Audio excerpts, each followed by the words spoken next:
1절까지의 말씀입니다.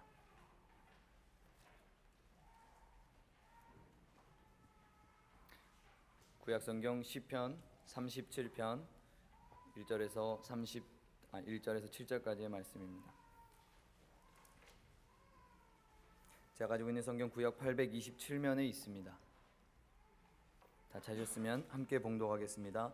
악을 행하는 자들 때문에 불평하지 말며 불의를 행하는 자들을 시기하지 말지어다.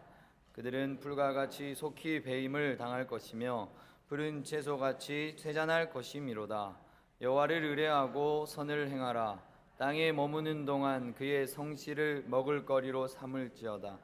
또 여호와를 기뻐하라. 그가 내 마음의 소원을 내게 이루어 주시리로다. 내 길을 여호와께 맡기라. 그를 의지하면 그가 이루시고 내 의를 빛같이 나타내시며 내 공의를 정오의 빛같이 하시리로다. 참고 기다리라. 자기 길이 형통하며 악한 꾀를 불평하지 말지어다. 아멘. 7절까지입니다. 오예배 나오신 우리 성도님들 주님의 이름으로 축복합니다. 옆에 사람이랑 인사하겠습니다. 오늘도 예배 자리에 나오신 당신을 환영합니다. 하나님께서 우리 성도님들을 보시면서 그런 마음 드시지 않을까 하는 생각이 듭니다. 예배드려 나온 우리 성교 성도님들을 보시면서 늘 기뻐하실 줄 믿습니다. 여러분 핸드폰 있으십니까? 다 거의 없는 분은 거의 없으시겠죠. 그리고 요즘은 이제 스마트폰이 아니면 핸드폰을 사용하기 어려운 시대를 살아가고 있는 것이 우리들의 시대입니다. 그래서 어르신들도 어쩔 수 없이 스마트폰을 사야 되는 시대입니다. 스마트폰을 가지고 계신 분들은 어떻습니까? 주로 어떨 때 사용하십니까? 어떨 때 사용하십니까? 연락하시거나 아니면 뭐 하십니까? 찬양 나왔습니다. 찬양 들을 때. 잘못 들은 건가요? 네. 저는 주로 뭐 연락을 하거나 아니면 기사를 보거나 아니면 SNS에 올라온 글을 보거나 아니면 찾고 싶은 것이 있을 때 스마트폰을 사용합니다. 말씀을 준비하면서 스마트폰을 가지고 이제 네이버라는 포털 사이트에 들어가서 뉴스를 봤습니다. 어떤 뉴스를 봤냐? 사회 뉴스를 봤습니다. 사회 주요 이슈 뉴스를 한번 클릭해서 봤는데 보면은 거의 한두 개에 들어있는 내용들은 폭행이 아니면 살인 이런 내용들이었습니다. 그리고 우리가 또 다른 뉴스들을 보면은 우리가 일상생활에서 먹고 있는 것, 사용하는 것들의 잘못된 것들, 아직도 계란 살충제는 아직도 한 칸을 차지하고 있을 정도로 아직도 우리에게 가십거리로 다가오고 있습니다. 그런 뉴스를 보는 우리들의 마음은 어떻습니까? 여러분, 부모를 살인을 하고 자녀들을 폭행하고 살인하고 유기하고 또 학생들이 다른 학생들을 그렇게 무참하게 짓밟고 이런 것들을 보면 여러분은 어떤 마음이 드십니까? 별 마음 안 드시는 건 아니겠죠. 분노의 마음이 치밀어 오르지 않을 수 없습니다. 저 역시도 그런 뉴스를 볼 때마다 분노가 치밀어 오릅니다. 그런데 제 분노가 치밀어 오른다고 그런 뉴스를 보면서 과연 나는 무엇을 할 수 있을까 하는 마음도 듭니다. 그저 기도할 뿐이겠죠.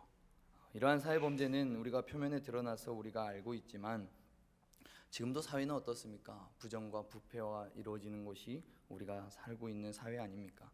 지금 대통령이 바뀌었지만 여전히 불의를 행했던 사람들, 지금도 불의를 행하는 자들이 잘 살고 있고 그들이 법의 심판대에 놓여 있다 할지라도 우리가 심판을 제대로 받는 모습을 보지 못하고 있는 것이 우리가 살아가고 있는 이 시대입니다.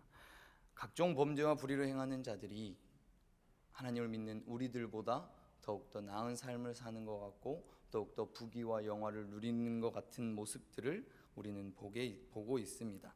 그런 세상임에도 불구하고 오늘 본문은 세상 속에서 성도들이 어떠한 삶을 살아야 될지, 어떠한 삶의 자세를 가지고 나아가야 될지를 권면하고 있습니다.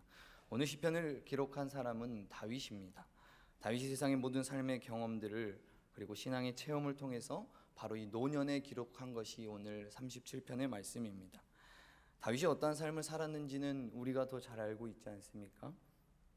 목동이었던 다윗이 노년의 왕이 되기까지의 삶의 역경과 희노애락 우리들이 다 알고 있습니다. 고난과 시기와 질투 속에서 삶을 보내지 않았을까라는 생각이 듭니다. 이러한 삶 가운데서 다윗이 누구를 늘 바라보았기 때문에 승리하는 것이겠습니까? 바로 하나님만을 바라보고 살았기 때문에 오늘 하나님께서 다윗을 통하여 우리에게 말씀하시는 것 아니겠습니까?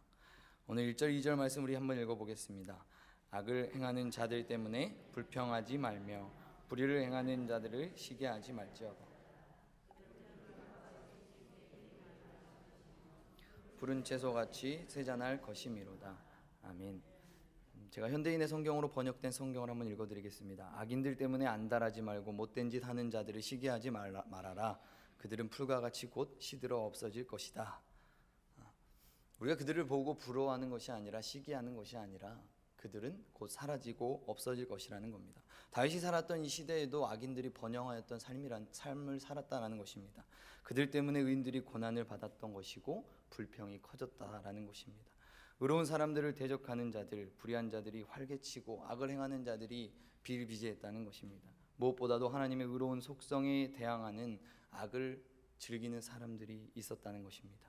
이러한 삶을 살아낸 다윗이 오늘 우리에게 하는 권면의 말씀이 불평하지 말며 시기하지 말라라는 겁니다.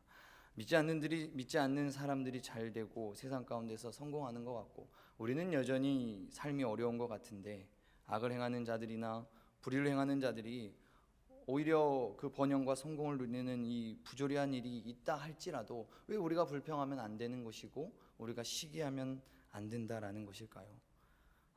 우리가 그로 인해서 우리의 감정과 우리의 삶을 너무나 반응하거나 그러한 일로 인해서 우리가 시기함으로 다가간다면 우리의 마음 가운데 있어서 우리 자신마저도 우리가 죄에 빠질 상황이 우리에게 닥친다라는 것입니다. 그래서 이를 금할 것을 오늘 다윗은 권면하는 것입니다.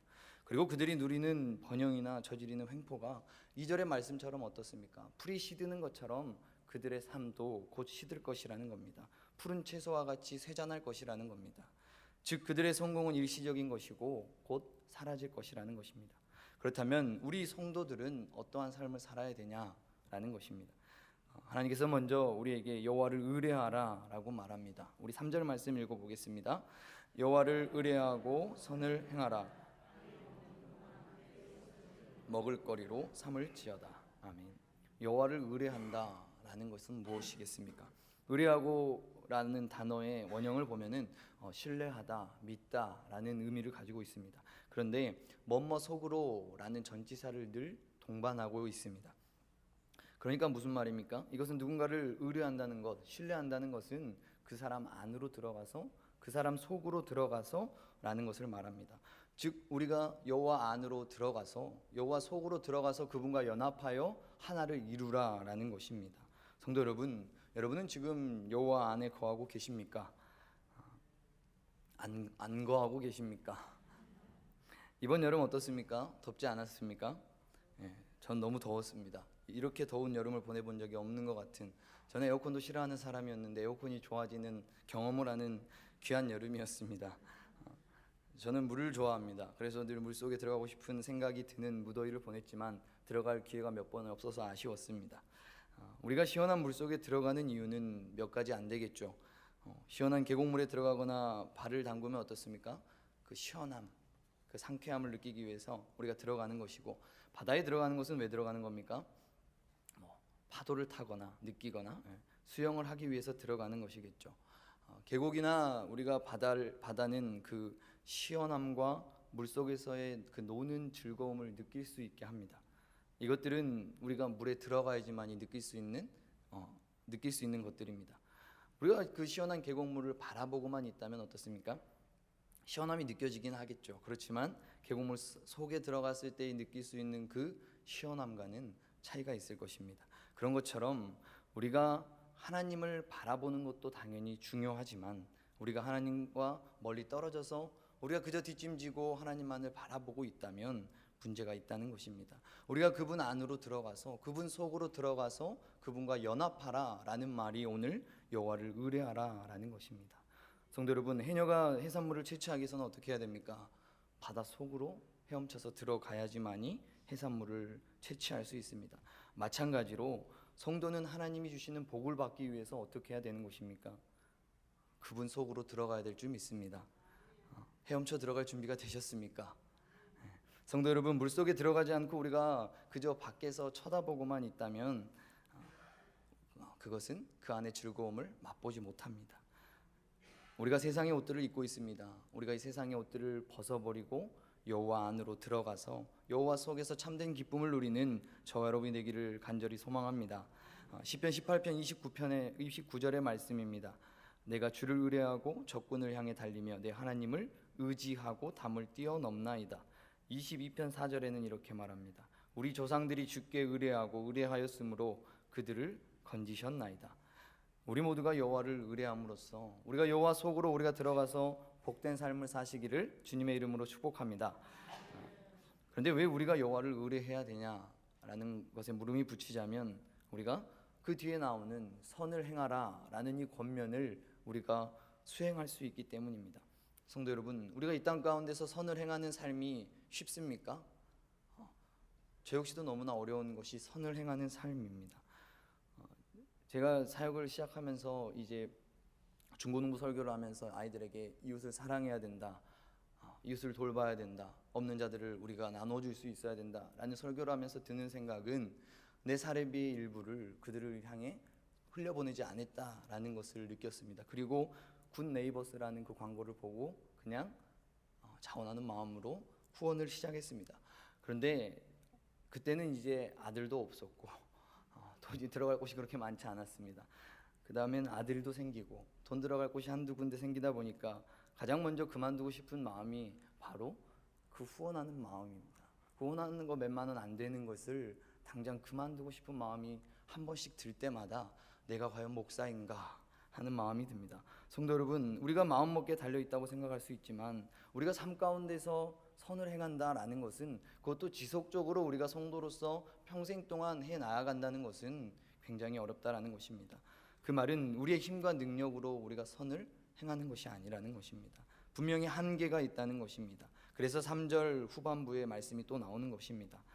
땅에 머무는 동안 그의 성실을 먹을거리로 삼을지어다. 우리가 이 땅 가운데서 머무는 동안에 우리가 매일매일 음식 하루에 3끼 꼬박꼬박 챙겨 드시지 않습니까? 그런 것처럼 그의 성실을, 하나님의 성실을 우리 보고 먹으라는 겁니다. 즉 하나님의 성실함을 마음에 품어야지만이 우리가 그 성실함을, 선함을 행할 수 있다라는 것입니다. 그것이 곧 여호와를 의뢰하는 것입니다. 그러므로 성도 여러분, 우리 모두가 여호와를 의뢰함으로써 선을 행하시기 위해서 그 늘 하나님의 성실함을 마음에 품을 수 있는 저 여러분이 되기를 간절히 소망합니다. 하나님께서 또 우리에게 원하시는 것은 이제 여호와를 기뻐하라는 것입니다. 우리 4절 말씀 읽어보겠습니다. 또 여호와를 기뻐하라. 그가 내 마음의 소원을 아멘. 재밌는 게 이 현대인의 성경을 보면은 4절 말씀을 이렇게 말합니다. 여호와 안에서 너희 기쁨을 찾아라. 우리의 기쁨을 어디에서 찾으라는 겁니까? 여호와 안에서, 하나님 안에서 찾으라는 겁니다. 우리가 피곤한 몸을 이끌고 지금 이곳에 와서 하나님께 예배를 드리는 이유는 무엇입니까? 성도 여러분, 왜 예배의 자리에 나와 예배를 드리고 계시는 것입니까? 하나님께서 예배를 통해서 참된 기쁨을 주시기 때문인 줄 믿습니다. 찬양을 통해 선포되는 믿음의 고백들을 통해서 우리의 마음을 회복시켜 주시는 줄 믿습니다. 함께 주님을 부르짖으며 우리가 기도할 때 우리 성은교회가 성령 충만할 줄 믿습니다. 우리가 함께 하나님의 말씀을 나눌 때에 우리의 심령과 골수가 깨어지는 그 역사를 우리가 경험하게 될 줄 믿습니다. 그러기 위해서는 우리가 예배 자리에 나와 바른 예배를 드려야 됩니다. 그냥 우리가 예배드림으로 기쁨을 찾을 수 있다는 게 아닙니다. 바른 예배라는 것이 우리가 바른 자세로 앉아서 하나님께 예배를 드린다라는 말이 아니라 우리가 예배의 순서마다 하나님께서 준비해 놓으신 그 은혜에 참여하라는 겁니다. 은혜를 누리라는 것이 아니라 은혜에 참여하라는 겁니다. 하나님께서 준비해 놓으신 그 은혜 안으로 우리가 들어가서 바른 예배를 드리라는 겁니다. 그제 금요기도회 때 담임 목사님께서 말씀하셨습니다. 우리 목회자들을 위해서 기도해 달라고 하셨습니다. 왜냐하면 목회자들이 예배를 마음과 정성과 뜻을 다해서 성심을 다해서 준비해야 되기 때문이라고 말씀하셨습니다. 성도 여러분, 목회자들을 위해서 기도해 주시기 바랍니다. 우리 목회자들은 성도들을 위해서 기도해야 될 줄 믿습니다. 서로를 위해서 우리가 기도할 때 어떻게 되겠습니까? 바른 예배가 준비되는 것이고 바른 예배로 살아계신 하나님께 우리가 영광 올려드리게 될 줄 믿습니다. 여러분, 바른 예배를 통해서 하나님 안에서 즐거움을 얻을 수 있습니다. 말씀 한 절 찾아보겠습니다. 이사야 58장입니다. 구약성경 이사야 58장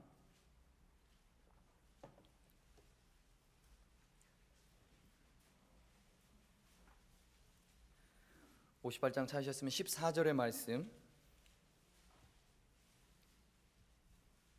함께 봉독하겠습니다. 내가 여호와 안에서 즐거움을 얻을 것이라. 내가 너를 땅의 높은 곳에 올리고 내 조상 야곱의 기업으로 기르리라. 아멘. 우리가 여호와 안에서 즐거움을 얻는 우리에게 하나님께서 어떻게 해주신다는 겁니까? 땅의 높은 곳에 올려주시고, 그리고 조상 야곱의 기업처럼 우리의 기업들을 하나님께서 축복해 주신다. 여호와의 말씀이다라고 우리에게 약속하는 말씀입니다. 그런데 그러기 위해서는 우리가 지켜야 될 것이 바로 윗절의 말씀에 나옵니다. 우리 13절 말씀 읽어보겠습니다. 시작. 만일 안식일에 내 발을 금하여 내 성일에 오락을 행하지 아니하고 안식일을 일컬어 즐거운 날이라 여호와의 성일을 존귀한 날이라 하여 이를 존귀하게 여기고 내 길로 행하지 아니하며 내 오락을 구하지 아니하며 사사로운 말을 하지 아니하면. 아멘. 이것들을 지켜야지만이 어떤다는 겁니까? 14절의 그 약속의 말씀이 우리의 삶 가운데 성취된다라는 것입니다. 내 길로 행하지 말고, 그 앞부분은 우리가 절반 부분은 우리가 여호와의 성일에 나와 기쁨으로 예배드리고 있기 때문에 그 후반부의 말씀을 지켜야 됩니다. 내 길로 행하지 말고 내 오락을 구하지 말고 사사로운 말을 하지 않는 성도들이 되시기를 바랍니다. 그리할 때 여호와를 기뻐하는 우리들의 마음의 소원을 하나님께서 들어주실 줄 믿습니다. 또 우리에게 원하시는 것이 이제 바로 내 길로 행하지 말고 어디의 길로 향하라는 거냐면 바로 내 길을 여호와께 맡기라는 것입니다. 우리 본문 5절 말씀 읽어보겠습니다. 내 길을 여호와께 맡기라. 그를 의지하면 그가 이루시고. 아멘. 여기서 내 길은 우리가 문자적인 의미로서의 그 길을 의미하는 것이 아니라 우리의 인생 전체를 가리키는 표현입니다. 즉, 내 길을 맡기라라는 것은 무엇입니까? 우리의 인생, 그 삶 그 자체를 살아계신 하나님께 맡기라라는 것입니다. 여러분, 우리의 인생의 전체를, 우리의 삶의 일부도 아닌 모든 것을 하나님께 맡기는 성도들이 되기를 주님의 이름으로 축복합니다. 그리하면 하나님께서 우리가 그를 의지하면 어떻게 하신다는 겁니까? 그가 이루어 주신다라고 분명히 약속하십니다. 그래서 내 길을 여호와께 맡겼을 때에, 그를 신뢰하며 나아갈 때에 하나님께서 이루시는 그 역사를 우리 교회 가운데, 가정 가운데에, 우리 일터 가운데에 누리는 성도들이 되기를 주님의 이름으로 축복합니다. 우리 마지막으로 6절 말씀 같이 읽어보겠습니다. 내 의를 빛같이 나타내시며 내 일을 정오의 빛같이 하시리로다. 하나님을 신뢰할 수 있는 상황이 있습니다. 그리고 우리가 살아가다 보면 하나님을 신뢰할 수 없는 상황이 나타납니다. 내 의를 빛같이 나타내시고 우리의 공의를 말하는 거 아니겠습니까? 하나님의 공의를 말하는 것이 아니라 정오의 빛같이 하시겠다라는 것은 우리가 하나님을 신뢰할 수 없는 그 상황 가운데서도 그 흔들림 없이 믿고 의지하는 것이 성도의 의와 공의라는 겁니다. 이 의와 공의가 그냥 이루어지는 것이 아니라 우리의 삶 가운데서 하나님께서 원하시는 것은 흔들림 없이 믿고 의지하라는 겁니다. 그렇다면 하나님께서는 우리를 정오의 태양같이 빛나게 해주신다라고 분명히 말씀하십니다. 사랑하는 성도께 성도 여러분, 오늘 하나님께서 우리에게 원하시는 것은 불의를 저지르는 자들, 악을 행하는 자들, 그들이 잘 되는 것, 그들이 성공하는 것, 그들이 부를 축적하는 것을 부러워하며 시기하는 것이 아니라 온전히 하나님 앞에 나와서 여호와를 의뢰하며 또 하나님을 기뻐하며 하나님께 우리의 길을 맡기라라고 우리에게 말씀하십니다. 성도 여러분, 우리가 세상 가운데서 흔들릴 때도 있겠지만, 잘 되는 것들을 보며 부러워하며 시기하는 모습도 있을 수 있겠지만, 중요한 것은 성도라면 그 뒤에 나오는 우리에게 3절 후반부의 말씀부터의 말씀이 우리에게 기억돼야 된다는 것입니다. 7절에 말합니다. 여호와 앞에 잠잠하고 참고 기다리라. 성도 여러분, 하루빨리 하나님께서 이루어 주시면 좋겠지만, 우리의 삶 가운데 하나님이 문제를 바로 해결해 주시면 감사하겠지만 그렇지 못한 상황들이 너무나 많습니다. 그럴 때마다 하나님께서는 우리에게 잠잠히 참고 기다리라라는 것입니다. 이것이 바로 오늘 말씀의 제목입니다. 여호와께서 행하실 때까지가 바로 참고 기다리라라는 것입니다. 성도 여러분, 여호와께서 행하실 때까지 참고 기다리실 수 있겠습니까? 여호와께서 행하실 때까지 참고 기다리기 위해서 바로 우리가 여호와를 기뻐해야 되는 것이고 여호와를 의뢰해야 되는 것이고 우리의 길을 여호와께 맡길 때에 우리가 참고 기다리며 하나님께서 행하실 때까지 기다릴 수 있다라는 것입니다. 그래서 오늘 말씀을 통해서 하나님께서 주시는 그 은혜를 우리가 잊어버리는 것이 아니라 온전히 하나님 안에 늘 거하시며 하나님 속으로 들어가서 예배 가운데서 풍성한 은혜를 누리는 저와 여러분이 되기를 간절히 소망합니다.